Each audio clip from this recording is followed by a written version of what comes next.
দেশের শিল্পায়নের প্রধান ভূমিকা পালন করলো করে এই প্রাইভেট সেক্টরের কমার্শিয়াল ব্যাংকগুলো, যেটা কমার্শিয়াল ব্যাংকের করার কথা নয়। আমি জানি অনেকের কোনো ব্যবসাই নাই, পলিটিক্যাল চাঁদাবাজি করে ব্যাংকের মালিক কিংবা উদ্যোক্তা হয়েছে। আমরা দেশি বিনিয়োগকারীদের আস্থা এখন অর্জন করতে পারি না। আপনি কিভাবে আশা করেন যে বিদেশি বিনিয়োগকারী? ভুল একটা পথে পা দিয়েছিল আওয়ামী লীগ, করে তারা নিজেরাও শেষ হয়েছে এবং বাংলাদেশের ব্যাংকিং খাতকে শেষ করেছে এবং যারা ডিজাইন করেছে তাদের ডিজাইনকে সফল করছে। লুটপাট করা টাকার অভয়ারণ্য হচ্ছে উন্নত দেশগুলো। তারা তো কোনদিন প্রশ্ন করে না যে তোমাদের দেশ থেকে তো বিদেশ বাইরে টাকা আনা সম্ভব না, তুমি কিভাবে আনলে?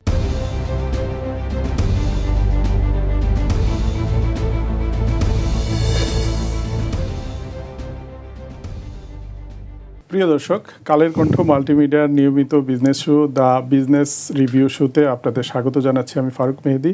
এই অনুষ্ঠানে আমরা অর্থনীতি ও ব্যবসা বাণিজ্যের নানান বিষয় নিয়ে কথা বলি। আজকের বিষয় হচ্ছে অর্থনৈতিক সংকট এবং বাজেট। এ বিষয়ে কথা বলার জন্য আমাদের সাথে দুইজন অতিথি উপস্থিত হয়েছেন। আমার বামে আছেন বাংলাদেশের স্বনামধন্য ব্যবসায়ী এবং রিকন্ডিশন গাড়ি আমদানিকারকদের সংগঠন বারবিডার প্রেসিডেন্ট এবং হকসবের চেয়ারম্যান জনাব আব্দুল হক, এবং আমার ডানে আছেন একজন সিনিয়র ব্যাংকার এবং ট্রাস্ট ব্যাংকের সাবেক ব্যবস্থাপনা পরিচালক এবং বর্তমানে ব্র্যাক ব্যাংকের ভাইস চেয়ারম্যান জনাব ফারুক মহিনুদ্দিন। আপনাদের দুজনকে স্বাগত জানাচ্ছি আজকের আলোচনায়। দর্শক, আমরা এই অনুষ্ঠানে অর্থনীতির যেসব বিষয় নিয়ে আলাপ করি এর মধ্যে সমসাময়িক ইস্যুগুলোই বেশি প্রাধান্য পেয়ে থাকে। আপনারা জানেন যে বাজেট আলোচনা চলছে। আজকেও বাজেটের একটি কনসালটেটিভ মিটিং ছিল এফবিসিসিআই এবং জাতীয় রাজস্ব বোর্ড এনবিআর এর যৌথ আয়োজনে, যেটা বাজেটের সবচেয়ে বড় আয়োজন বলা হয়ে থাকে। এর বাইরেও অর্থনীতিতে যে সমস্যা এবং সংকট এবং সম্ভাবনা থাকে সেইগুলো নিয়েও আমরা কথা বলি। আমরা হক ভাইকে দিয়ে শুরু করতে চাই। আপনি বাংলাদেশের একজন স্বনামধন্য ব্যবসায়ী, কমিউনিটি লিডার, এবং আমরা জানি আপনি জাপান চেম্বার, বাংলাদেশ চেম্বারেরও প্রতিষ্ঠাতা এবং বারবিডারও প্রতিষ্ঠাতা।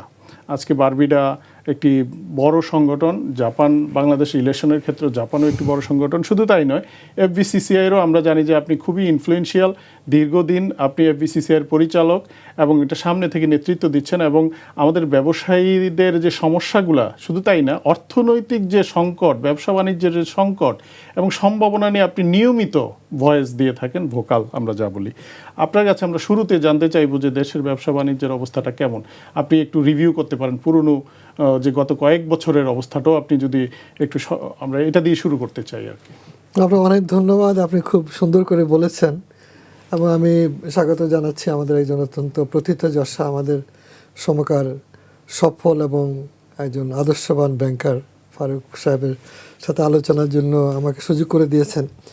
অ্যাকচুয়ালি আমরা তো সে অর্থে জীবন থেকে শেখা মানুষ, মানে ঠিক প্রতিষ্ঠান থেকে নয়, কিংবা বলতে পারেন যে অর্থে আপনার অর্থনীতিবিদ বলেন, আমি সেরকম না। আমরা তো জীবন ব্যবসা করছি এবং একটা রাষ্ট্রের পতন দেখেছি, তার সৃষ্টি দেখেছি, লক্ষ মানুষের দুর্ভোগ দেখেছি, কোটি মানুষের মুভমেন্ট দেখেছি এবং একটা রাষ্ট্রের মুক্তি সংগ্রামে জড়িত হওয়ার সৌভাগ্য হয়েছে। তারপর অনেকগুলো যে পরিবর্তনগুলো হয়েছে সব আমাদের সময় আমরা তাদের সামিল হয়েছি। এমনকি গত 2024 সালে যে ব্যাপক গণ অভ্যুত্থান হলো, সেখানেও কিন্তু আমি সরাসরি ঘরে বসে থাকিনি। আমরা গিয়েছি, একাত্মতা প্রকাশ করেছি, ছেলে সন্তানদের পাঠিয়েছি।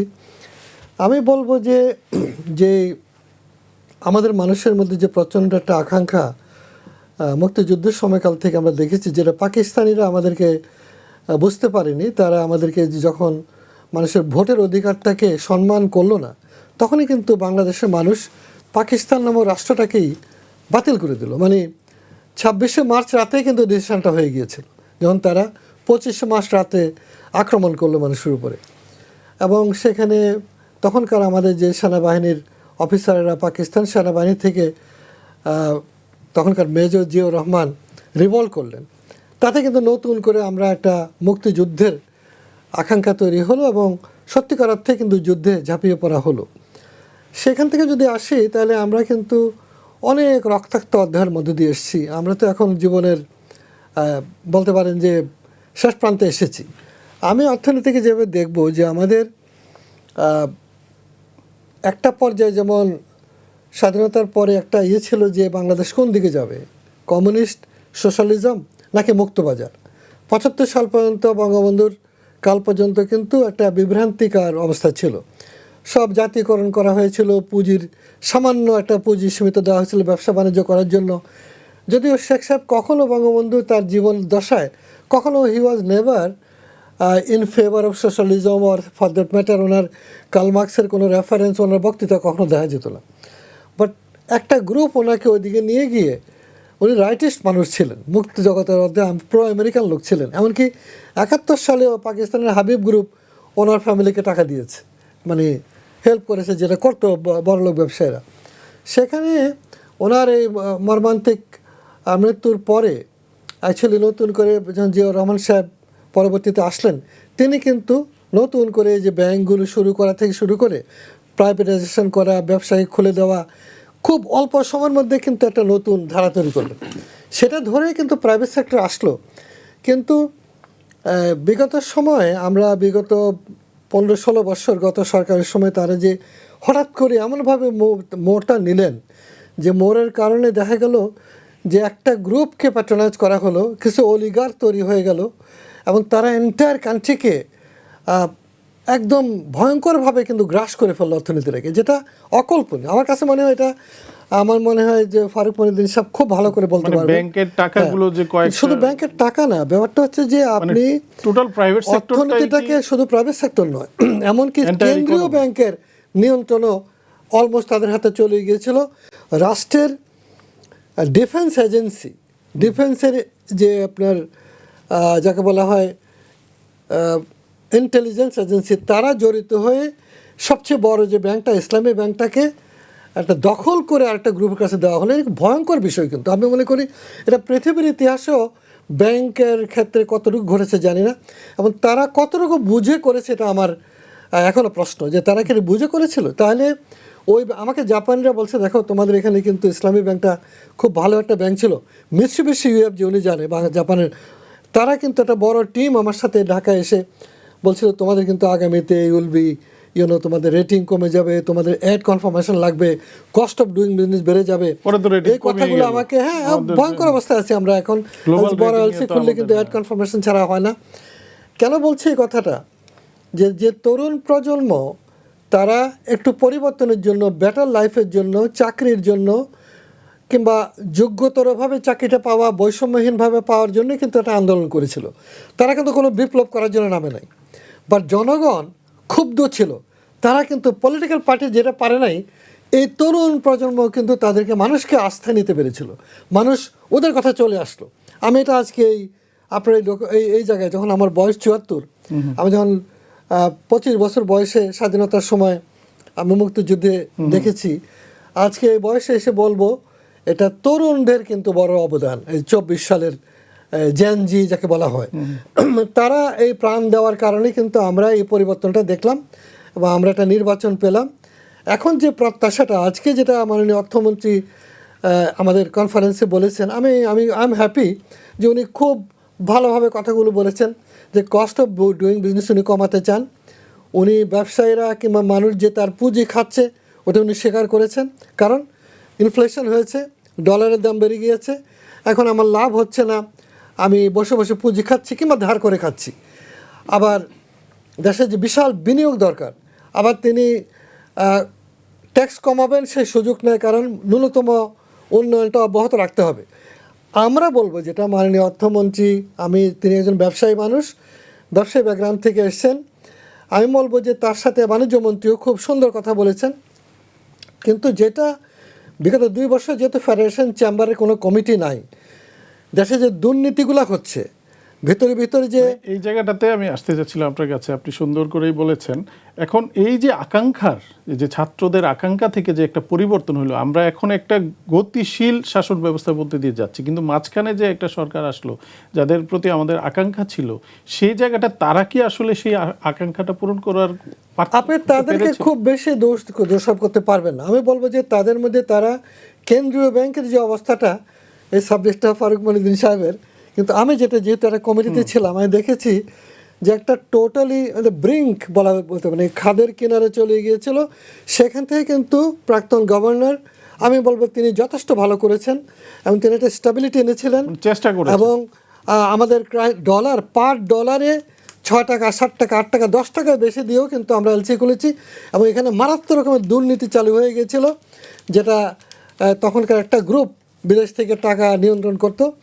এইটাকে কিন্তু তাৎক্ষণিকভাবে আমি বলবো যে অনেক অল্প সময়ের মধ্যে অনেক স্টেবল জায়গায় এনেছেন, এবং কি অর্থ উপদেষ্টাও অর্থনীতি কিন্তু ভালো জায়গায় এনেছেন। কিন্তু মানে এই ইউনূস যে সাহেবের আপনাদের কাছে যে হয়তো সাইটটা, এই যে বিনিয়োগ না, ব্যবসায়ীরা ইউনূস বিনিয়োগ সাহেবের কাছে করলো না। মানুষের যে প্রত্যাশা, ইউনূস সাহেব তো অ্যাকচুয়ালি উনি প্রো প্রাইভেট সেক্টর মানুষ না, কিন্তু he is a pro NGO লো টোটালি। ওনার গ্রামীণ ফোন 34% কিন্তু গ্রামীণ ফোনের মালিক ওনারা, কিন্তু এটার মালিকটা আমি মনে করি হওয়া উচিত ছিল বাংলাদেশ সরকারের। কেন শেখ হাসিনা এভাবে দিল? ইভেন তার আগে বেগম জিও কিন্তু সিটিসেলকে দিয়েছেন টেলিফোন। আমি বলবো যে এই জিনিসগুলো রাষ্ট্রকে ক্ষতিগ্রস্ত করেছে এবং রাষ্ট্র বিন্যাসকে আমরা বুঝি নাই, যেটা পাকিস্তান আমলে আমরা এত দোষারোপ করি। এই যে আমরা বলতাম যে কত পরিবার জানি বলতাম 22 পরিবার, এবং পাকিস্তানের সিপসে দোষারোপ করতাম। কিন্তু জানেন আজও যেমন ব্রিটিশ আমেরিকান টোব্যাকো ওর ইউনিলিভার, তাদের শেয়ার আছে বাংলাদেশের। তখনকার সরকারগুলো বলছে তোমাকে আমি লাইসেন্স দিচ্ছি, তুমি আমাকে এত % দিবা ফর দ্য স্টেট। তাহলে বাংলাদেশ কেন পারলো না? তার মানে এরা রাষ্ট্র বুঝে নাই। আমি উইথ অল ডিউ রেসপেক্ট বলি, শেখ হাসিনা এই মারাত্মক ভুলটা করেছেন। তিনি ইউনূস সাহেবকে লাইসেন্স দিয়েছেন, বলতে পারতেন যে আমার টিকে আপনি এত % দিতে হবে, অথবা টেন্ডারে কিনতে হবে। যদি ওপেন কিনতে চান কাম থ্রু টেন্ডার। পাকিস্তান কিন্তু টেন্ডার করে বিক্রি করছে $500 মিলিয়ন করে। এই টাকা আমার গরিব পেত, এই টাকা আমার ইনফ্রাস্ট্রাকচারে যেতে পারতো, শিক্ষা যেতে পারতো, তরুণদের জন্য যেতে পারতো। কিন্তু অথবা ইউনূস সাহেবের কনসেপ্টটা হচ্ছে উনি সোশ্যাল বিজনেস কনসেপ্ট নিয়ে কাজ করছেন। সোশ্যাল বিজনেস ভার্সাস ক্যাপিটাল, পুঁজিবাজার, এখানে কিন্তু দ্বন্দ্ব আছে। আমি নিজে এখনও ক্লিয়ার না, হয়তো ফারুক সাহেবরা আর ভালো করে বলতে পারবেন। অতএব ওনার যে চিন্তাটা উনি ওনার মতো করে করেছেন, মানে ওনার দৃষ্টিভঙ্গিগত কারণে উনি কিন্তু আমাদের স্ট্রাগলটা দেখেন নাই, উনি কিন্তু সফল হতে পারেন না। উনি আমাদের তরুণদের যে প্রাণ দেওয়াটা দেখেন নাই। শেখ সাহেবও কিন্তু 71 সাল দেখেন নাই, এবং আরও নেতারাও কিন্তু বিদেশে থেকে এগুলো হয়েছে জন্য তারা দেখে নাই। কিন্তু জেএনজির ব্যাপারে আমি আস্থাবাদী, তরুণরা যে প্রাণ দিয়েছে এটা প্রচণ্ড একটা আস্থার জায়গা।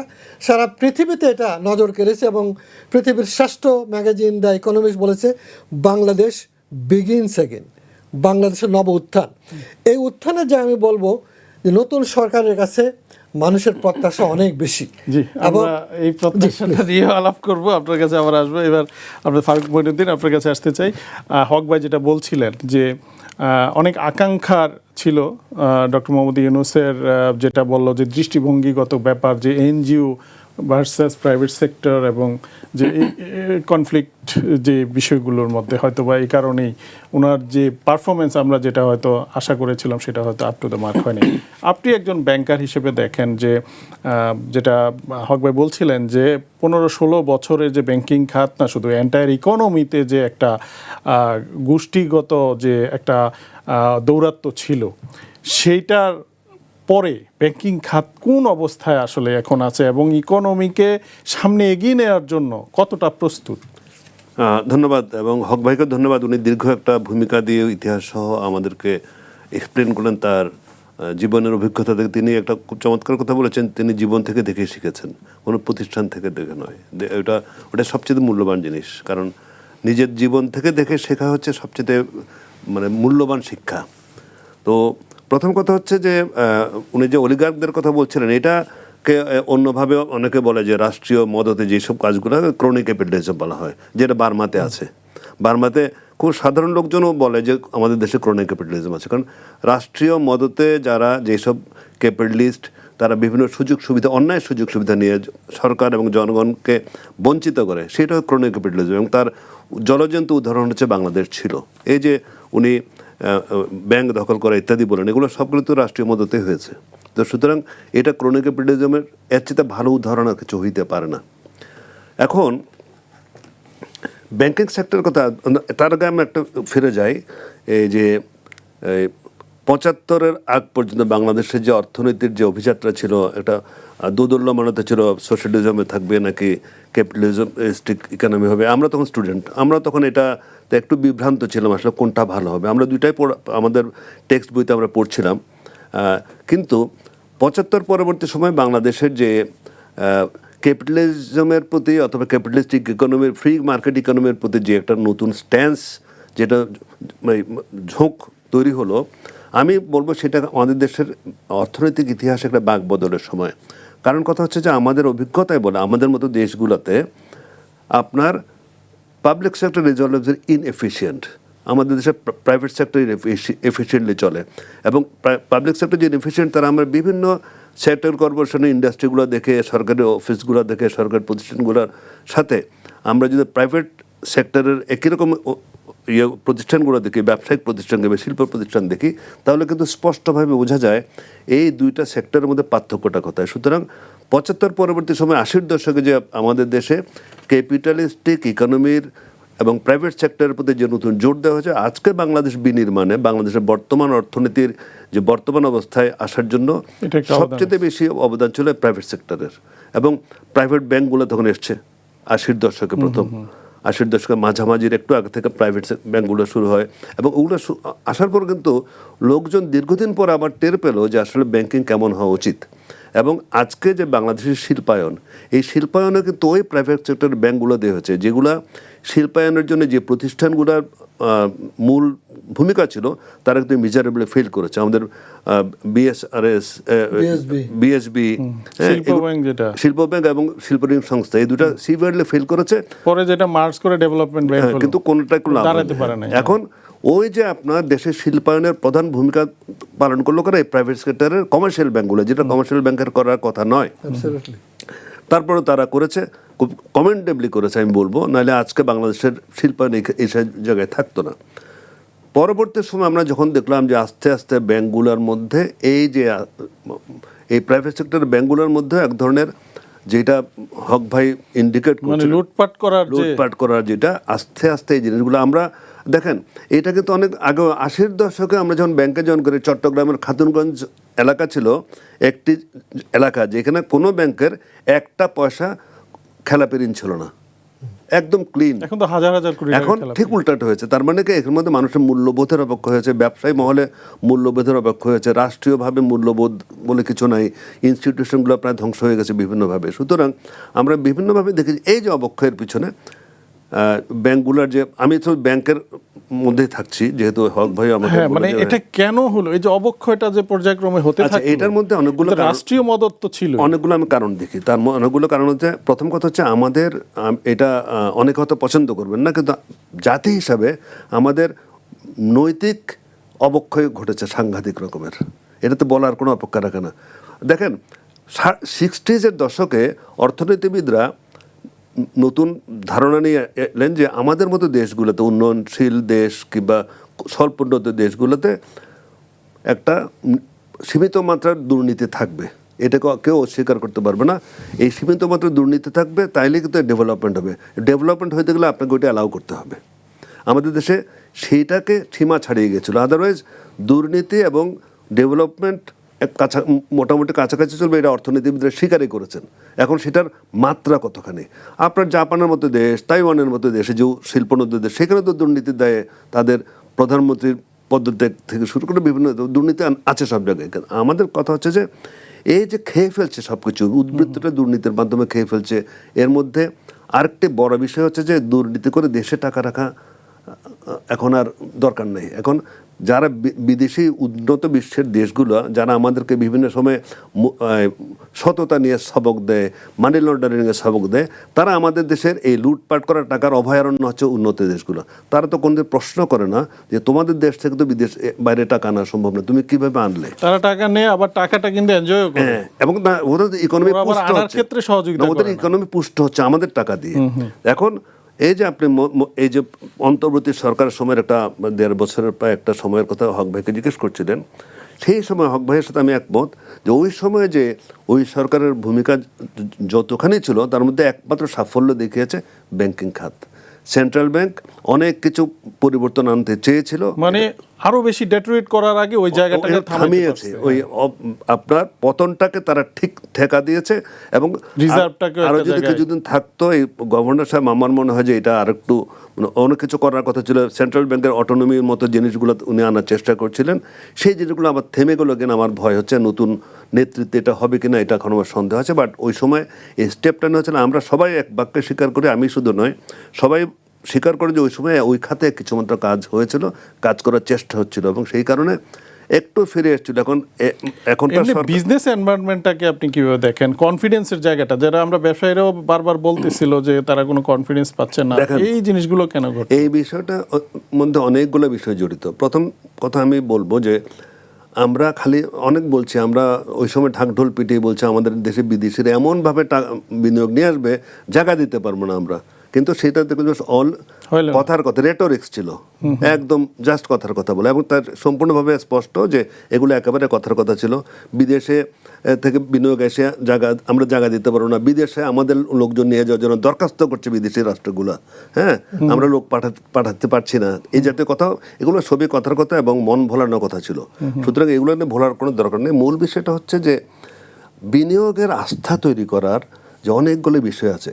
আমরা দেশি বিনিয়োগকারীদের আস্থা এখন অর্জন করতে পারি না। আপনি কিভাবে আশা করেন যে বিদেশি বিনিয়োগ আসবে? আমি তো একটা উদাহরণ খুব স্পষ্টভাবে দিই। একজন বিদেশি বিনিয়োগকারী যখন ঢাকা এয়ারপোর্ট এসে নামবে, এই দেশে বিনিয়োগ সম্ভাবনা দেখার জন্য সেই এয়ারপোর্টে নামার পরে কিন্তু তার সেই ইমপ্রেশন এবং তার ইচ্ছা দূরীভূত হয়ে যাবে যে এই দেশে বিনিয়োগ করা ঠিক হবে না। তো সুতরাং আমরা অনেকগুলো জায়গায় সমন্বিতভাবে কিছুই তেমন করতে পারি না বিনিয়োগ আকর্ষণ করার জন্য। হ্যাঁ, সুতরাং হক ভাই আমার চেয়ে ভালো বলতে পারবেন বিনিয়োগকারীদের ভয়টা কোথায়। আমরা অন্য জায়গা থেকে, আমরা অন্য সাইড থেকে দেখি, কিন্তু বিনিয়োগকারী হিসেবে, একজন শিল্পপতি কিংবা একজন ব্যবসায়ী হিসেবে তাদের ভয়টা, তাদের অনাস্থাটা কোথায়, এটা আমরা টের পাচ্ছি আছে। কিন্তু অনেকগুলো বিষয় আছে, এগুলোর হয়তো কোনোটা কম কোনোটা বেশি, কিন্তু আছে, এটা ঠিক। আমাদের ওয়ান স্টপ সার্ভিসের কথা, এটাও কথার কথা। ওয়ান স্টপ সার্ভিস বলে কেউ আছে? এগুলো তো বছর পর বছর তাহলে আজকে যদি তাই হতো, তাহলে আমাদের দেশে বিনিয়োগ হয় না কেন? উল্টো বিনিয়োগ চলে যায় কেন বাইরে? শুধু এই প্রশ্নগুলো আমাদের খুঁজতে হবে। জি, হক ভাই যেটা বলছিলেন যে বিনিয়োগ এনভায়রনমেন্ট এবং আস্থাহীনতা, এই যে জায়গাগুলো, এই যে আরেকটা কথা বলছিলেন যে এই যে ঘটা করে বলা হলো যে বিদেশি বিনিয়োগকারীরা এসে আমাদের দেশে একদম ভাসিয়ে দিবে, অথচ লোকাল বিনিয়োগকারী মানে আপনারা যাদের সাথে বসলে ব্যবসা বাণিজ্যের যে প্রবলেমগুলা সেগুলো সরকারের জানার সুযোগ ছিল, ব্যবসায়ীরা তো আপনারা তো দেখাও করতে পারেন নাই। এরকমও অভিযোগ আছে যে বিজিএমএ প্রেসিডেন্ট অনেক চেষ্টা করেও প্রধান উপদেষ্টার সাক্ষাৎ পায় নাই, অথচ ইন্টারন্যাশনাল সামিট করা হলো বিদেশি বিনিয়োগকারীদের জন্য, কিন্তু বিদেশি বিনিয়োগকারীরা কেউ রেসপন্ড করেন নাই। তো এই ঘাটতিটা আসলে কেন হলো? গত সরকারের সময় যে ব্যাপারটা ছিল, যেটা আমি আগে বলেছি, আমার বিশ্বাস যে ইউনূস সাহেব একটা জায়গায় খুব ভালো করেছিলেন, সেটা হচ্ছে ভারতকে উনি যেভাবে ট্রিটমেন্ট করেছিলেন, ভারত যেভাবে আমাদের এখানে রাজনীতিতে হস্তক্ষেপ করেছিল, জনগণের গণতান্ত্রিক অধিকারকে হরণ করার ক্ষেত্রে ভারতের ভূমিকা ছিল, সেটা কিন্তু তিনি খুব কঠোরভাবে ভারতকে, আমি বলবো যে পলিটিক্যালি ফেস করেছেন। ওনার ব্যক্তিগত ইমেজ এবং গ্লোবাল কানেকশানের কারণে উনি পেরেছেন। কিন্তু অন্যান্য ক্ষেত্রে যেমন বিনিয়োগ কিংবা প্রাইভেট সেক্টর, উনি প্রাইভেট সেক্টরটা আমার কাছে মনে হয় উনি বিশ্বাস করতেন না। উনি ওই সোশ্যাল বিজনেস কনসেপ্টের প্রবক্তা, সেজন্য উনি গ্রামীণ বিশ্ববিদ্যালয়, গ্রামীণ ওনার নিজের 34% গ্রামীণ ফোনের শেয়ার মানি কত হাজার কোটি টাকা, তো এটা করেছেন। অতএব আমি বলবো যে উনি পলিটিক্যাল, উনি যে জায়গাটা ভারত ইন্টারন্যাশনাল জায়গাটা বাংলাদেশকে ওই সময় আমি অ্যাপ্রিসিয়েট করি যে উনি ওটার কারণে একটা স্টেবিলিটি ছিল এবং অন্তত গণতান্ত্রিক জায়গায় ফিরিয়ে নিয়ে উনি চলে গেছেন। আমার মনে হয় ওই চ্যাপ্টারটা ওখানে শেষ হোক। আচ্ছা, এখন ব্যাপার হচ্ছে যে যেটা এই যে আমাদের ব্যাংকিং সেক্টরের যে আজকের অর্থমন্ত্রী কিন্তু তার ভাষণে বলছেন যে ধ্বংস হয়ে গেছে, উনি শব্দটা আমার এখানে আমি নোট করছি, কোট আন কোট, ব্যাংকিং খাত ধ্বংস। আচ্ছা, I am coating from the honourable finance ministers version, উনি এই শব্দটা ব্যবহার করছেন, আমি নোট করেছি।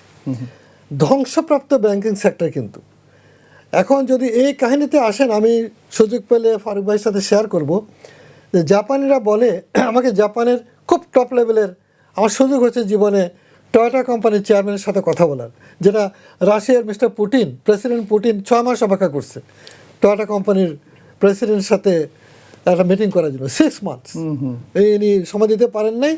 পুটিন সাহেবও জাপানে আসেন নাই শুধু টু মিট উইথ টয়োটাস প্রেসিডেন্ট। প্রায় লাকি যে আমি টয়োটার প্রেসিডেন্টের সাথে কথা, তারা বলে যে দেখো পুঁজি উৎসটা কি, এটা গুরুত্বপূর্ণ। পুঁজি কোত্থেকে আসছে? কৃষি সারপ্লাস, ইন্ডাস্ট্রি, ম্যানুফ্যাকচারিং, নাকি হুন্ডি, নাকি দালালি, নাকি কমিশন? এইটা কিন্তু অত্যন্ত গুরুত্বপূর্ণ বিষয়। বাংলাদেশে পুঁজিপতিদের ব্যাকগ্রাউন্ডটা আপনাকে দেখতে হবে, এবং তারা মনে করে এটি স্বাভাবিক, কিন্তু এটা মুক্তিযুদ্ধ করা দেশে এবং সর্বশেষ তরুণদের প্রাণ দিয়ে যে পরিবর্তনের আকাঙ্ক্ষা, এটা কি প্রমাণ করে? তারা চাচ্ছিল একটা বেটার কান্ট্রি, একটা লিভেবল কান্ট্রি, রেসপেক্টেবল কান্ট্রি, যেখানে তারা অধিকার পাবে, বেটার জীবনযাপন করতে পারবে, সম্মানের সহিত থাকতে পারবে, সর্বক্ষেত্রে গণতান্ত্রিক মানে ন্যায্যতা, সাম্যতা, তারপরে তার অধিকার, বিচার সবটা নিশ্চিত হবে। এটার অনেক রকমের ভাষা দেওয়া যেতে পারে। আপনি ব্যাংকিং লাইসেন্স কাকে দিয়েছেন? তার ব্যাকগ্রাউন্ড কি? সে পুঁজি কোত্থেকে পাইছে? আমি জানি অনেকের কোনো ব্যবসাই নাই, পলিটিক্যাল চাঁদাবাজি করে ব্যাংকের মালিক কিংবা উদ্যোক্তা হয়েছে, যে কারণে আমরা ব্যাংক ডুবে যেতেও দেখলাম। আরও অনেকে কমিশন এজেন্ট, বাটপারি, দালালি কিংবা অপরাধ করেও কিন্তু ব্যাংক উদ্যোক্তা হতে পেরেছে। তাদের সংখ্যা এত বেশি, যেটা ফারুক সাহেবের ইকোনমির ভাষায় bad money drives out good money out of circulation. যদি নকল টাকাই লেনদেন হয়, আসল টাকাই তো পরিত্যক্ত হয়ে যাবে। তো বাংলাদেশে পাকিস্তান আমলে আমরা এত গালাগালি করছি, কিন্তু আপনি কোনোদিন এরকম শুনছেন যে আদমজিরা কোনো ব্যাংক লুট করেছে? কিংবা আপনার এই যে মুসলিম কমার্শিয়াল ব্যাংক ছিল আদমজিদের সম্ভবত, হাবিব ব্যাংক ছিল, ইউনাইটেড ব্যাংক অফ পাকিস্তান যেটা ছিল, তারা কিন্তু উদ্যোক্তা তৈরি করেছে, সেখান থেকে অনেক লিজেন্ডারি ব্যাংকার তৈরি হয়েছে। এবং যারা ব্যাংকের উদ্যোক্তা হয় তারা ব্যবসা করে না, তাদের ক্লাস অফ ইন্টারেস্ট হবে। আমি প্রাইভেট সেক্টরের ব্যাংকে গিয়ে বুঝেছি যে এই দেশে তরুণদের পক্ষে ব্যবসা করে উঠে আসা অলমোস্ট ইম্পসিবল। কেন? এরা সবাই ক্লাস অফ ইন্টারেস্টে থাকে, ওনাকে সুবিধা দিলে আমাকে দিয়ে এরকম পেতে হবে ইত্যাকার। অতএব ব্যাংকিং জায়গায় বাংলাদেশে বড় রকম একটা সংস্কারে যেতে হবে। যে জায়গাটা তৈরি করেছিল ইসলামী ব্যাংক, এইটা আমাকে ইন্টারন্যাশনাল লেভেল লোকরাই বলেছে তোমাদের এই ব্যাংকটা is a bank within a bank. সেটাকে যখন আওয়ামী লীগ একটা গোষ্ঠীর ইয়েতে প্ররোচনায় বলছে যে তারা কিংবা ইয়েদেরকে হ্যাঁ, তারা বলে কিন্তু উদ্যোগ এইটা তকমা দিয়ে তাকে বন্ধ করে, এটা কিন্তু অন্য কোনো জায়গা থেকে ল্যাব টেস্টেড একটা পরামর্শ যে এই ব্যাংকটা গ্রামে গঞ্জে বড় ফরওয়ার্ড ব্যাকওয়ার্ড লিঙ্কেজে যেভাবে টাকা ইনভেস্ট করতে পেরেছে এবং হিউজ বিদেশে বাংলাদেশিরা বিনা সুদে টাকা ওর পাঠিয়েছে, অন্য কোনো ব্যাংক তা পারে নাই। সেই জন্য এটাকে কেটে দিয়ে ইকোনমিকে ক্ষতিগ্রস্ত করবে এবং বাংলাদেশের এন্টায়ার বিজনেস ব্যাংকিং সেক্টরের পতনের শুরুটা হয়েছে ইসলামী ব্যাংকের এই দখলের মাধ্যমে। যদি আমি এটা বলি, mister Farooq maybe he can explain. আমি এটা স্ট্রংলি মনে করি যে ইসলামী ব্যাংকের ধ্বংস করার মারাত্মক ভুল একটা পথে পা দিয়েছিল আওয়ামী লীগ, করে তারা নিজেরাও শেষ হয়েছে এবং বাংলাদেশের ব্যাংকিং খাতকে শেষ করেছে এবং যারা ডিজাইন করেছে তাদের ডিজাইনকে সফল করছে। যেখানকার ইন্ডাস্ট্রি শেষ হয়ে যাক, ক্ষুদ্র মাঝারি শেষ হয়ে যাক, এমনকি এখানে পুরো বাজার, ছোট্ট বাজার যেগুলোতে আফ্রিকানরা এসে জুতা থেকে আরম্ভ করে এগুলো কিনে নিয়ে যেত, যখন দেখলো যে ফ্লারিশ করছে তখন এখানে গান পাউডার দিয়ে কিন্তু পুড়িয়ে দেওয়া হয়েছে। 200-র বেশি সার্ভিস ও ফিচারে লেনদেনের সব বিকাশ অ্যাপে সম্ভব। এগুলো কিন্তু দেশ থেকে হয় নাই, এগুলো ইন্টারন্যাশনালি হয়েছে। আপনাকে বুঝতে হবে যে আপনি কোথায় আছেন, আপনার এখানে কী কী রিস্ক আছে। অতএব বাংলাদেশকে যদি উত্থিত হতে হয় তাহলে বাংলাদেশে বড় রকম পরিবর্তন is yet two be done আমি মনে করি। সেখানে আপনার এই সেনাবাহিনী থেকে আরম্ভ করে আমাদের জামাই সেনাবাহিনী দরকার নাই। আমার সেনাবাহিনী হবে আমার তরুণরা কয়েক বছর সার্ভিস দেবে, প্রত্যেকে ট্রেনিং নেবে এবং আমি মনে করি তাদের জন্য আপনি আলাদা পুলিশের জন্য হাউজিং, আর্মির জন্য হাউজিং, নেভির জন্য হাউজিং, বিচারকদের জন্য হাউজিং। এটা কি? আপনি তো একটা গণতান্ত্রিক প্রজাতান্ত্রিক দেশ, আপনি তো সব হবে জনগণের জন্য। আপনি কেন 4000 স্কোয়ার ফিটের ফ্ল্যাট করেছেন, লাক্সারি মানে 7 স্টার ফ্ল্যাট করেছেন ফর সচিব, আবার সাধারণত ওয়ার্কার, গার্মেন্টস ওয়ার্কার কিংবা একটা তরুণ যে এখন আসছে ঢাকায় বেতন পায় 12,000 টাকা, তার জন্য জাপানের মতো দেশে আপনি যদি চাকরি করেন নিম্নতম বেতনে, আপনার সরকার কিন্তু থাকার জায়গা দেয়। আপনি 10% অফ স্যালারি দিয়ে জাপানের মতো পুঁজিবাদী দেশে, আমি আইডিয়াটা আমার বর্তমান হাউজিং মিনিস্টারকে বলেছি যে আপনি এই উত্তরা পূর্বাঞ্চল এইসব চিন্তা বাদ দিয়ে বিশাল জনগোষ্ঠীর জন্য হাউজিং চিন্তা করেন, ওয়ার্কারদের জন্য চিন্তা করেন, তরুণদের জন্য চিন্তা করেন, নাহলে কিন্তু এই দেশকে আপনি মানে ইনক্লুসিভ অ্যাপ্রোচে যেটা আপনি বলছেন। তো অতএব আমি ফিরে আসি আসল জায়গাটা, যে ব্যাংকিং জায়গা যে ভয়াবহ ড্যামেজ হয়েছে, আমি মনে করি যে বাংলাদেশে এটার বড় রকমের সংস্কার দরকার। এবং অ্যাগেইন বর্তমান সরকার ইসলামী ব্যাংকে যদি আবার ওরকম কোনো চিন্তা করে, আমি মনে করি তাদের জন্য হবে আত্মঘাতীমূলক কাজ হবে। তারা নিজের পায়ে নিজে কোরাল মারবে। বরং তাদের উচিত হবে যদি তারা করতে চায় তাহলে ইসলামী ব্যাংকের যে অরিজিনাল মালিক আছে তাদেরকে দেওয়া যায় কিনা সেই চেষ্টা তারা করতে পারে। তাহলে টোটাল ব্যাংকিং সেক্টরে আপনার অপ্রয়োজনীয় ব্যাংকগুলোকে মার্জ করে এটা একটা কমিশন করে ওনারা চিন্তা করতে পারেন। না, যেটা অলরেডি 5টাকে তো করলো, সেটাও তো আবার দেখা যাচ্ছে যে না, আগের অরিজিনাল মালিককে ফিরিয়ে দেওয়া। হক ভাই ওই মাঝখানে অরিজিনাল মালিক না, তার আগের অরিজিনাল মালিক বুঝছি, হক ভাই অলিগার নাই। মাঝখানে যে দিছিল ও তো অলিগার, ওরাই তো দখল ধ্বংস করছে করেছে তারা না। ওদেরকে যে হ্যাঁ। 10টা ব্যাংক দিয়েছিল that was A colossal damage for the country. এটা আমি মনে করি ওরকম কিছু যদি ওরা দুঃস্বপ্নেও চিন্তা করে বর্তমান সরকার, দে উইল সিম্পলি তাদের নিজের পায়ে নিজে কুড়াল মারবে। জি, আপনার কাছে আবার আসবো।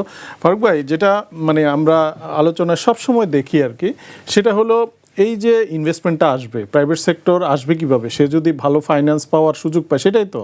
এখন আমরা দেখি যে ব্যাংকে এখন ইনফ্লেশন মানে আমাদের ইন্টারেস্ট রেট প্রায় 14 থেকে 16% পর্যন্ত, যেটা প্রাইভেট সেক্টর বারবারই বলে এই ইন্টারেস্ট রেট দিয়ে তো বিজনেস করা কঠিন। সেইটা সরকার করেছে কন্ট্রাকশনারি মনিটারি পলিসি করার জন্য, যেটা যে ইনফ্লেশনকে চেক দেওয়ার জন্য। কিন্তু আমরা এটা আওয়ামী লীগ আমল থেকেই দেখে আসছি, আগের ওই গভর্নরও এই পথে হেঁটেছেন এবং পরের গভর্নরও একই, এটা কিন্তু আর চেঞ্জ নাই, বরং এটা দফায় দফায় আরও বাড়ানো হলো। সেই রকম একটা জায়গায় আজকে যদিও বাণিজ্যমন্ত্রী বলেছেন যে ইন্টারেস্ট রেট কমিয়ে আনা হবে সিঙ্গেল ডিজিটে, আমি জানি না বাস্তবতা কতটুকু, কিন্তু আপনি একজন ব্যাংকার, ইকোনমিক্সের আপনার পড়াশোনা, আপনি কি বলেন এই ইন্টারেস্ট রেট দিয়ে কি বাংলাদেশে বেসরকারি খাতের মানে যে এক্সপানশন, যেটা আমাদের ক্রাইং নিড এখন, এটা কি সম্ভব? আচ্ছা, এই ব্যাপারে আমার সাথে হয়তো অনেকে একমত হবেন না। প্রথম কথা হচ্ছে যে interest rate is not the only factor for investment or industrialisation or business. Interest rate হচ্ছে ফিনান্সিয়াল কস্ট, একটা তো টোটাল। হ্যাঁ, এটা একটা ক্ষুদ্র অংশ, হচ্ছে অনেক অন্যান্য খরচ আরও আছে। কস্ট অফ ডুইং বিজনেস অনেক হাই, শুধু not for a high interest rate. তাই যদি হইতো, আমি তাহলে ফিরে যাই ওই আওয়ামী লীগ সরকারের সেই 2020 সাল থেকে, যে আপনার 6-9 করলাম, মানে 9-6 তো একটা বাগধারা আছে, 9-6 মানে উলট পালট করে 9-6 করেছিল।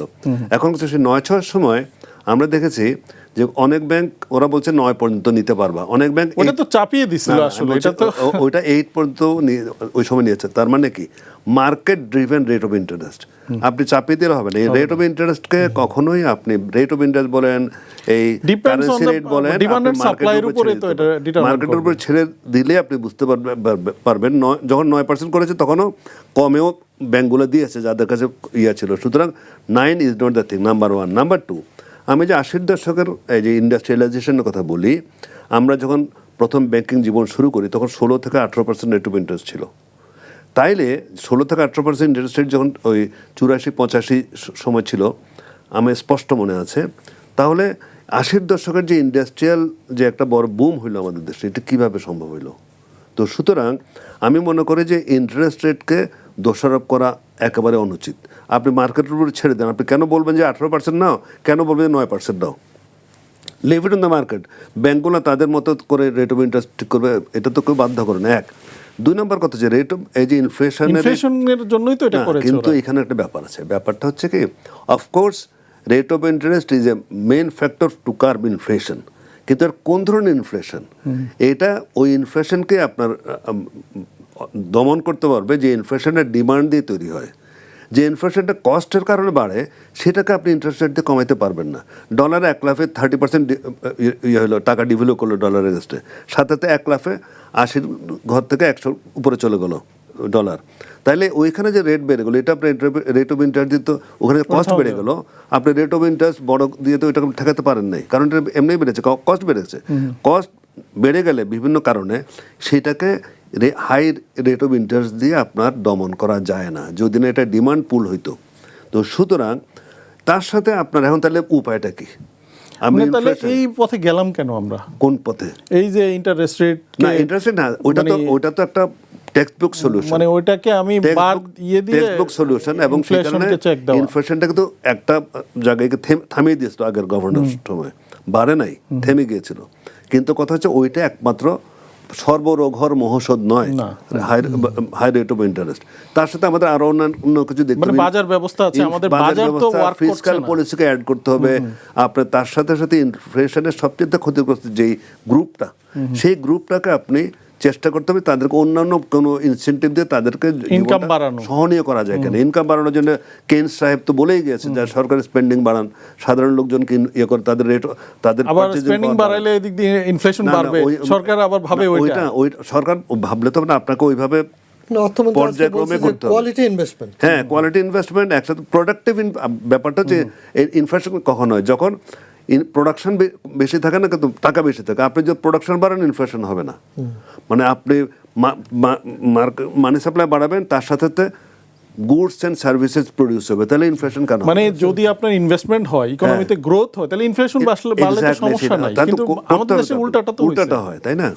আপনি এই যে কোনো যারা আপনার অনুৎপাদনশীল খাতে আপনি খরচ করবেন, ইনফ্লেশন হবে। আপনি হাই ইন্টারেস্ট দিয়ে ঋণ নিয়ে সে কনজাম্পশন করতেছে। এই জিনিসগুলোকে যদি আপনি এখন কথা হচ্ছে এগুলো এক কথায় কিংবা একটা থিওরিতে চলবে না। এগুলোর জন্য বিভিন্ন স্টেক হোল্ডার বিভিন্ন তাদের সাথে বসে বিভিন্ন আলাদা আলাদাভাবে এটার একসাথে সমন্বয় করতে হবে। আমি একটা থিওরিতে সব চলবে না। এইখানে হচ্ছে ওই আমাদের মধ্যে দেশে যেটা কোনো অর্থনৈতিক নিয়ম কানুন মেনে চলে না, সেখানে কিন্তু আপনাকে আলাদা আলাদাভাবে দৃষ্টি দিতে হবে। সুতরাং আপনি ওখানে একটা বইয়ের মানে থিওরি কেস বাই কেস কিন্তু আমাদের কেস বাই কেস পলিসি করতে নেওয়া হবে, উচিত। সেক্টর বাই সেক্টর করতে হবে। এই মুহূর্তে কি করা যায় ইন্টারেস্ট রেটের ক্ষেত্রে, যদি ধরেন Interest rate এর কথা ইন্টারেস্ট রেট এবং না, আদার আপনি- থিংস যেগুলো রিলেটেড টু ইনভেস্টমেন্ট? আপনি ইন্টারেস্ট রেটের ক্ষেত্রে যেটা হবে, আপনি মার্কেটের উপরে ছেড়ে দেন। এখনো মার্কেটের উপর ছাড়া আছে, কিন্তু কেন ব্যাংকগুলো পাচ্ছে না? কারণ ব্যাংকগুলো, সেন্ট্রাল ব্যাংক আপনার পলিসি রেটটা বাড়িয়ে দিয়েছে। এখন সেন্ট্রাল ব্যাংক পলিসি রেট বাড়ালে এখানে আরেকটা বিষয় আছে, সরকারের তো টাকা দরকার। সরকার হাই রেটে ব্যাংকগুলোতে টাকা নেয়, তবে ব্যাংকগুলা মানুষকে ঋণ না দিতে ওখানে টাকা রাখবে, ব্যাংকগুলো তাই করেছে। মানে নিরাপদ মনে রেকর্ড করে। নিয়ে নিচ্ছে অলরেডি। ওরা নিরাপদ মনে করে। 9 মাসে কিন্তু 1,05,000 কোটি টাকার তো মতো নিয়ে সুতরাং নিচ্ছে। এখন সরকারের টাকা দরকার। এখন আপনি তাহলে যতই যাই বলুন না কেন, ব্যবসায়ীরা যত বলে সরকার তো নাচার, সে রেট কমা, মানে তারই তো টাকা দরকার। সুতরাং সে কম্পিট করছে হক ভাইদের মতো ব্যবসায়ীদের সাথে, সরকার কম্পিট করছে, টাকাটা তাদের দরকার ব্যাংকিং খাত থেকে নেওয়া। ওই ট্রেজারি বিল বিক্রি করে ব্যাংকগুলো ওখানে আরামসে টাকা রেখে ওখান থেকে ইন্টারেস্ট, নিরাপদ, খুব নিরাপদ, একেবারে State নিরাপদ। guarantee। তো সুতরাং এইটা থেকে উদ্ধারের রাস্তা আমি আমার ক্ষুদ্র মস্তিষ্কে আসলে এই মুহূর্তে চট করে আমার মাথায় নাই। হক ভাই আছেন, তিনি ওই বাজেট বক্তৃতা আপনারা হলেন intellectual, আমরা হলাম আমরা ইন্টেলেকচুয়াল, ক্ষুদ্র ব্যবসায়ী, জীবন থেকে শেখা। আমরা হচ্ছে যে ওই থিওরি অ্যাপ্লাই করতে পারবো। প্র্যাকটিক্যাল লাইফে আপনারা তো অনেক বেশি ইনপুট দিতে পারেন সরকার, মেইন প্লেয়ার। জি আপনারা মেইন প্র্যাকটিক্যাল, মানে বাজারটা তো আসলে এটা তো প্র্যাকটিক্যাল ছাড়া সম্ভব না। তো হক ভাই, যেটা হচ্ছিল আলোচনা, যে আপনি আজকে বাজেট আলোচনায় ছিলেন, বড় বাজেট আলোচনায়, তো অনেক ইনপুট দিলেন। আমরা যদি একটু জানতে চাই, এই যে আমরা একটা নতুন সরকার পেলাম এবং সবাই আশা করছে যে এই সরকার একটা স্থায়ী সরকার এবং জনগণের ভোটে নির্বাচিত, এবং এর উপরে এক ধরনের মানুষের কনফিডেন্স আছে যে ওনারা যে পলিসিটা দিবেন একটা লম্বা সময়ের জন্য, এবং বাজেট হচ্ছে তার বড় কমিটমেন্টের জায়গা।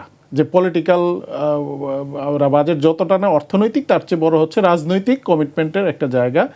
সেই জায়গায় আমরা অল্প কিছুদিন পরেই বাজেটটা দেখতে পাবো। একটা ক্রিটিক্যাল সময় পার করে কিন্তু আমরা এই যে একটা রাজনৈতিক সরকারের প্রথম বাজেট পাবো, বিএনপি জোট সরকারের, এই বাজেটটা আসলে কেমন হওয়া উচিত? যদি আপনি এক্সিস্টিং সব কমপ্লেক্সিটিকে অ্যাড্রেস করতে হয়, আপনাদের ইনভেস্টমেন্ট বাড়াইতে হবে, আবার গভর্নমেন্টের রেভিনিউ পাইতে হবে, আপনি বিদেশের ঋণ যাতে না নিতে হয়, লোকাল আপনার ব্যাংক থেকে যাতে বাড়তি ঋণ না নিতে হয়, আবার আপনার প্রাইভেট সেক্টর যাতে এক্সপানশন হয়, আবার জিডিপি গ্রোথের একটা টার্গেট আছে, যেটা ওয়ার্ল্ড ব্যাংক আইএমএফ যদিও কনজারভেটিভ টার্গেট দিয়েছে, সেই জায়গাটাকে অবসলিউট করে যে ভালো একটা গ্রোথও আপনারা আশা করেন, আপনার কর্মসংস্থান হইতে হবে, এরকম একটা জায়গায় আসলে কীরকম বাজেট আপনারা চান? অনেক $1,000,000 কোশ্চেন। তো আমি ক্ষুদ্র অভিজ্ঞতায় যেটা বলবো, আমাদের যেমন আজকে আমি এই অনুষ্ঠান থেকে গিয়ে আমার অফিসে ঢোকার সময় একজন বেকারি মহিলা আমার কাছে হাত পাচ্ছে। তো আমি তাকে বললাম যে আপনার বাড়ি কোথায়? বলে শেরপুর। আমি যে আপনি এই যে ঢাকায় ভিক্ষা করেন, কী রোজগার করেন? বলে যে আমি আজকে মাত্র 200 টাকা পাইছি, বৃষ্টি বাদলের কারণে। কত 500-600 টাকা পাই। আমি যে আপনি ঢাকায় যে ভিক্ষা করলেন, আপনাকে তো ট্যাক্স দিতে হবে। তো বলে যে আমার তো সরকার বলছিল এটা কার্ড দেবে, ভোট দিছি, আমি সেটা আবার রেকর্ড করে রাখছি। আচ্ছা। তো বলে যে আমি ট্যাক্স দেবো। আমি কত দিবেন? 500 টাকা হলে 100 টাকা দিয়ে দেবো ডেলি, দিনে। তার মানে আপনি যদি ট্যাক্স নিতে জানেন, তাহলে আপনি ভিখারির থেকেও ট্যাক্স নিতে পারবেন। যে ঢাকায় তুমি এসে আমরা যেমন আমেরিকাতে গিয়ে ভাগ্যের জন্য যাচ্ছি কিংবা জাপানে যাচ্ছি এবং সেখানে তারা আমি রোজগার করলে ট্যাক্স দিতে হচ্ছে, ঢাকায় যারা আসতেছে ঢাকাকে ব্যবহার করে Dhaka can't sustain such a huge pressure. পানি কিছুদিন পরে কিন্তু আর পাবেন না, পানি পরে ১,৫০০ মিটার নিচে চলে গেছে। আমাদের মির্জা ফখরুল সাহেব সেদিন বলছিলেন, আমরা গিয়েছিলাম দেখা করতে, ভয়ঙ্কর ব্যাপার কিন্তু। ফলে বাংলাদেশকে বাঁচাবার জন্য বহুবিধ, এবং জনগণকে, আমি একটা অটো চালককে জিজ্ঞেস করছিলাম যে আপনি কত রোজগার করেন, বলে যে আমি ৫০০ টাকা ডেলি জমা দিই, এই যে টেসলা নামক ব্যাটারি চালিত, আর ডেলি ৭-৮০০ টাকা আমার সেভ হয়, আর বাড়িতে আপনার প্রতি সপ্তাহে ৩-৪ হাজার টাকা করে পাঠায়।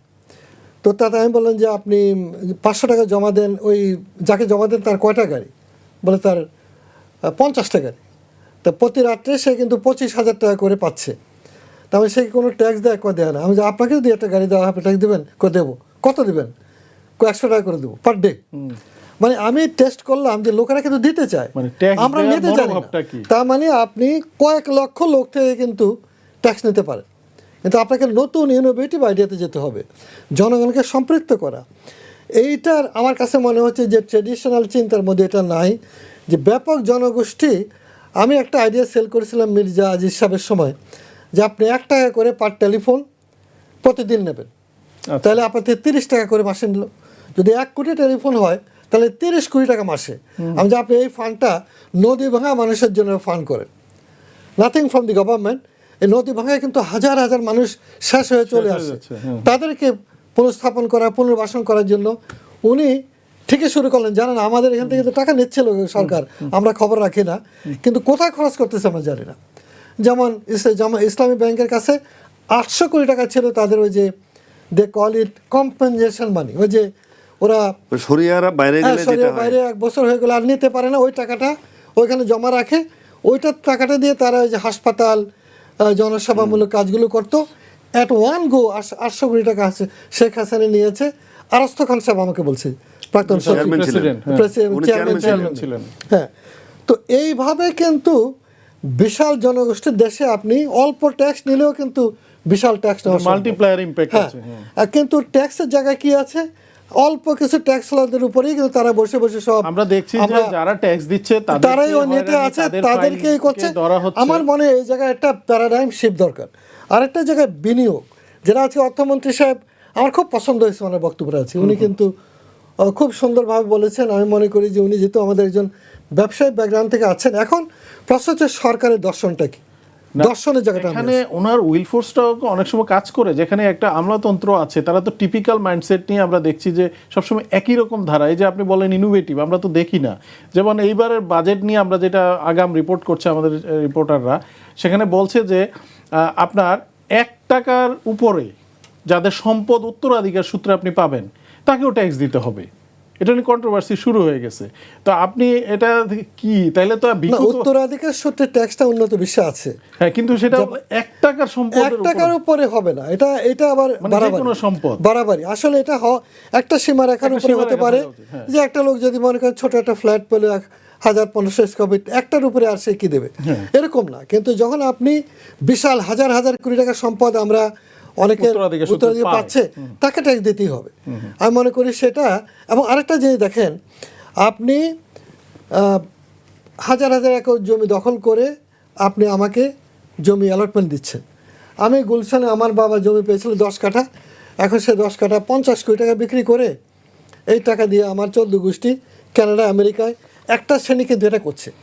এই রাষ্ট্র যদি আপনি ঠিক করতে হয়, তাহলে কিন্তু আপনি বহু রকমের বৈপ্লবিক পরিবর্তন আনতে হবে যদি আমাদেরকে বাঁচতে হয়। কারণ যেমন চায়না যেটা করেছে, নেকেড অফিসিয়ালস, মানে অফিসিয়ালদেরকে উলঙ্গ করেছে যে তার ফ্যামিলি কোথায়, যদি ফ্যামিলি বাইরে থাকে তাকে সরিয়ে দেওয়া হচ্ছে, সে রাজনীতি ক্ষমতা থাকলে সরিয়ে দেওয়া হচ্ছে। আমাদেরও কিন্তু naked officials, naked oligarch, naked ব্যবসায়ী, নেকেড বিচারক, নেকেড সার্ভিসের লোক, সবার কিন্তু নেগেট করতে হবে যে তারা এই রাষ্ট্রের জন্য কি কাজ করছে, কন্ট্রিবিউট করছে নাকি লুট করে নিয়ে যাচ্ছে। আমার এই গত ২৪ সালের বিপ্লবের যে অব্যক্ত প্রত্যাশা, আমি মনে করি এটা ভাষা দেবে রাজনীতি।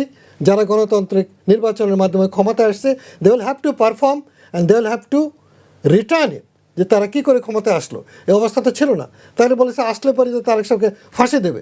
তারেক সাহেব তো আজকে সফলভাবে রাজনীতি করে দেশের প্রধানমন্ত্রী হয়েছেন। Now it is his turn to return. যে তরুণরা যে প্রাণ দিয়ে ওনাকে এখানে আনলো, এই রিটার্নটা ওনাকে দিতে হবে।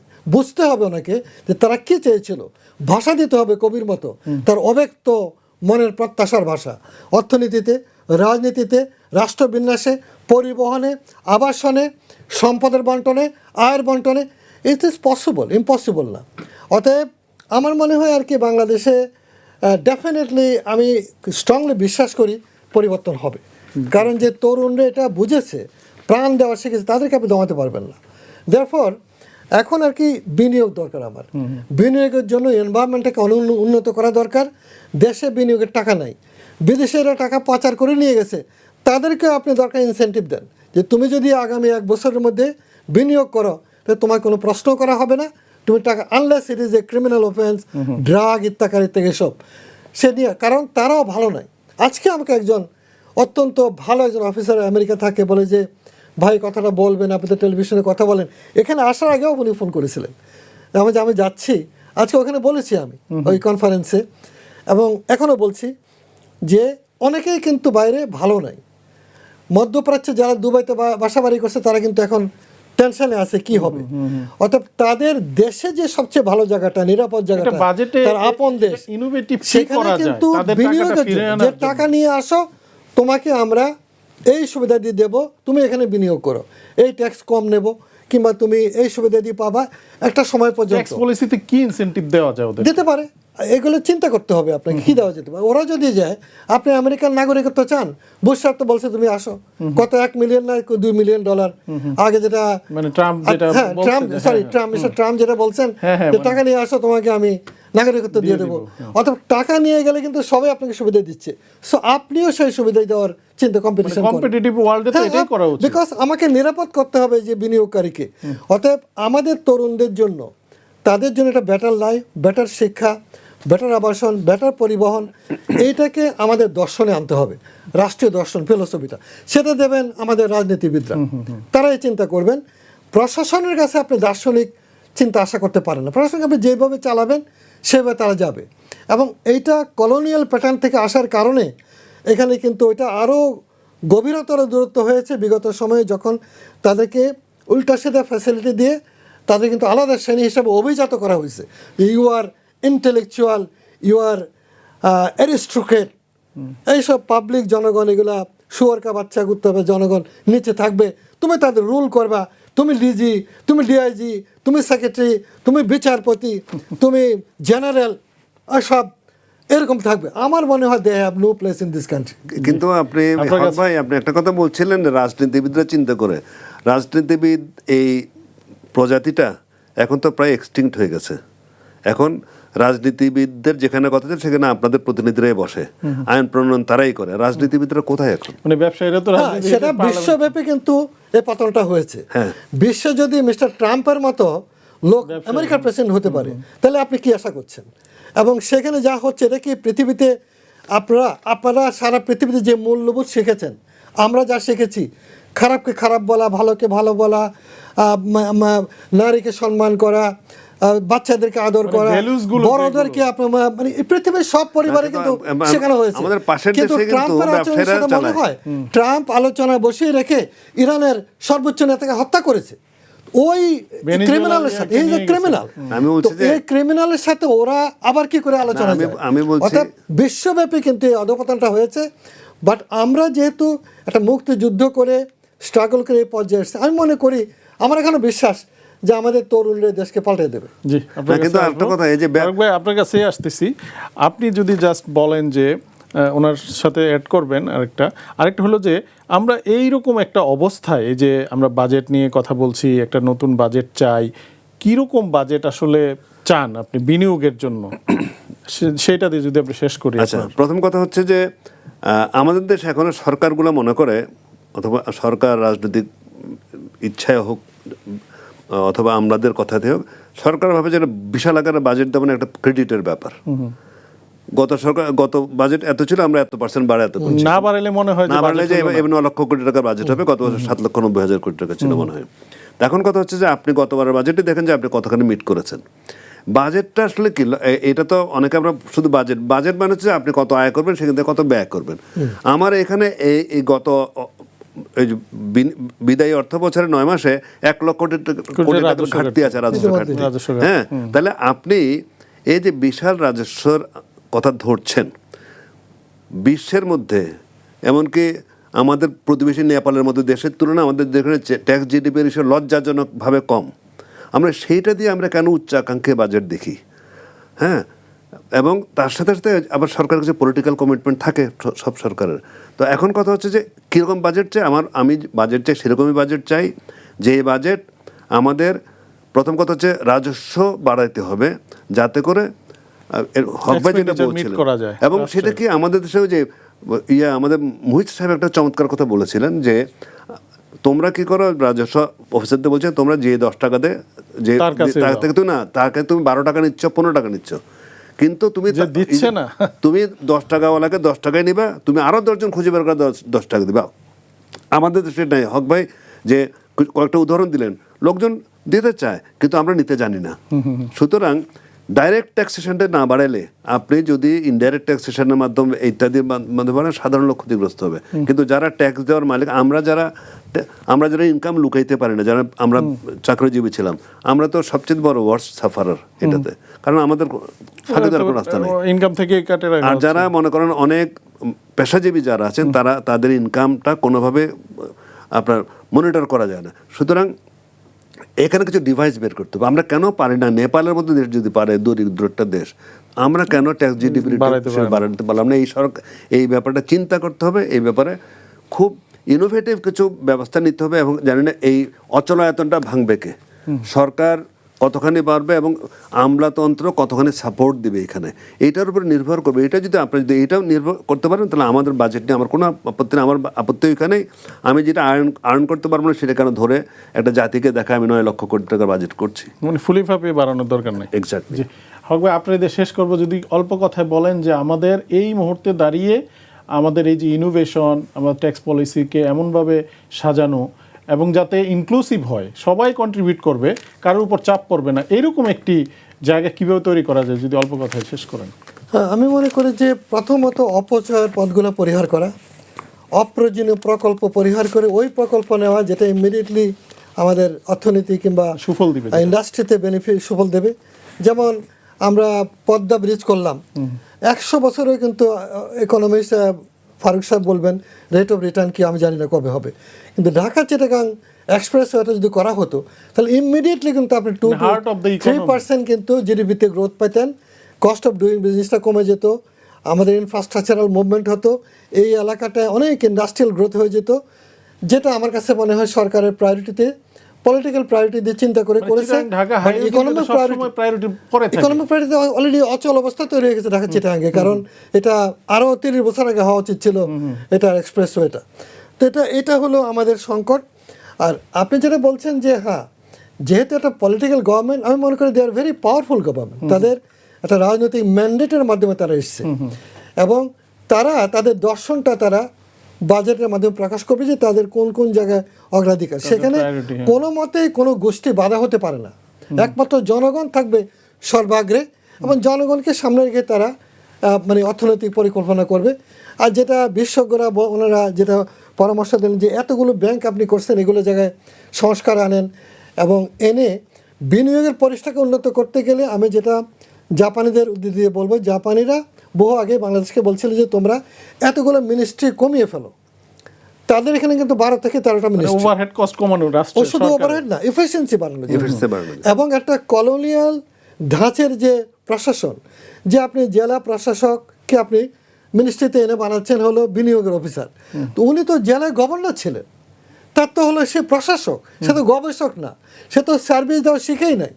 অবশ্য এখানে দরকার কি, ইনভেস্টমেন্ট প্রমোশনের জন্য মিস্টার ফারুক আসলে what can I do for you sir, how can I aid of, এরকম সেলসম্যান অ্যাটিটিউড, এরকম বিজনেস অ্যাটিটিউডের লোক লাগবে। আপনি ওনাকে এনে একজন জেলা প্রশাসককে এনে যদি আপনি এখানে বিনিয়োগের জায়গায় বসান, ওনার পক্ষে তো নতুন করে শিক্ষা নিতে হবে, ওনার আগের শিক্ষাটা ফেলে দিয়ে he will have to be reeducated as a promoter. এটা কি আপনি পারবেন? অতএব এখানে প্রমোশনাল এজেন্সি মানে ইনভেস্টমেন্টের জায়গায় প্রফেশনাল লোক আনতেই হবে, মাস্ট, এর কোনো বিকল্প নাই। এটা অনেক দেরি হয়ে গেছে। ভিয়েতনাম মতো কমিউনিস্ট কান্ট্রি, সে কিন্তু বাজার অর্থনীতিকে ধারণ করেছে। তাও কি আমাদের কিবরিয়া সাহেব ছিল সেই টিমের হেড, এই যে শামস কিবরিয়া সাহেব, আমাদের প্রাক্তন অর্থমন্ত্রী, যাকে হত্যা করা হয়েছে, শ্রদ্ধাভরে স্মরণ করি। আমার সৌভাগ্য হয়েছে সাইফুর রহমান সাহেব, কিবরিয়া সাহেব, আবুল মাল আব্দুল মুহিত সাহেবের সাথে একাত্মভাবে কাজ করা আমার জীবনে এটা বড় প্রাপ্তি। আমি পেরেছি এটা, আমি তাদের আস্থা, স্নেহ, ভালোবাসা পেয়েছি। I feel my life is full. আমি অনেক অনেক অনেক পেয়েছি এদের কাছ থেকে এবং সেটা দেওয়ার চেষ্টা করি এবং চেষ্টা করছি। অতএব এই জায়গায় আমার মনে হয় এটা বড় সংস্কার দরকার। যত তাড়াতাড়ি সরকার এই কাঠামোগত পুনর্বিন্যাসটা করবে এবং প্রফেশনাল লোকদেরকে প্রফেশনাল জায়গায় দেবে, সরকার তার অ্যাডমিনিস্ট্রেশনকে আলাদা করবে, ছোট করে ফেলুক এবং এগুলো প্রফেশনালি চলবে, তাহলে কিন্তু বাংলাদেশ তাকে বলে অ্যাক্সেলারেটেড গ্রোথের জায়গায় যেতে পারবে। নতুবা আমরা কিন্তু এই ঘুরপাকে the vicious cycle of corruption and crime এই জায়গার মধ্যে পড়ে থাকবো। হ্যাঁ, অতএব এটা বাংলাদেশের জন্য একটা নতুন অধ্যায়। আমি মনে করি যে একটা প্যারাডাইম শিফট, ব্যাপক পরিবর্তন দর্কার চিন্তা চেতনায়, অর্থনীতিতে, আয়ের বন্টনে। মানুষকে কিন্তু আপনার এই বাজেট যেন কোনো মতে কষ্টের কারণ না হয়। আমি বর্তমান অর্থমন্ত্রী আমাদের আমির খসরু মাহমুদ চৌধুরী সাহেবের আজকের বক্তব্যে আজ ভেরি হ্যাপি যে উনি জিনিসটাকে সুন্দর করে চিন্তা করছেন। বাট দিনের শেষে আমি কিন্তু এখন পুঁজি ভেঙে খাচ্ছি, ধার করে খাচ্ছি। একটা কৃষকও ধার করে খাচ্ছে, সে যা উৎপাদন করে তার মূল্য পায় না। আবার একটা তরুণ ঢাকায় এসে একটা থাকার জায়গা নাই, বেতন পায় 12,000 টাকা, মেসের ভাড়া হলো 5,000 টাকা কি 7,000 টাকা, এরকম একটা অমানবিক অবস্থা আছে। কিন্তু অতএব হাউজিংয়ের জায়গায় যদি আলোচনাতে এখন সেই সময় নাই, সরকারকে কিন্তু অনেক সুযোগ আছে নতুন করে কান্ট্রিটাকে বিন্যাস করা। আপনাকে অনেক ধন্যবাদ। আপনাকে অনেক ধন্যবাদ ফারুক বনি থেকে আপনাকে অনেক ধন্যবাদ। আপনারা দুজনই অনেক মূল্যবান কথা বলেছেন। একদিকে হচ্ছে একটি ক্রাইসিসের অর্থনীতি, সেটাকে কিভাবে এগিয়ে নেওয়া যায়, একই সঙ্গে বাজেট, সেই বাজেটে আসলে কি শুধু একটা কথা বলতে দেন আমাকে।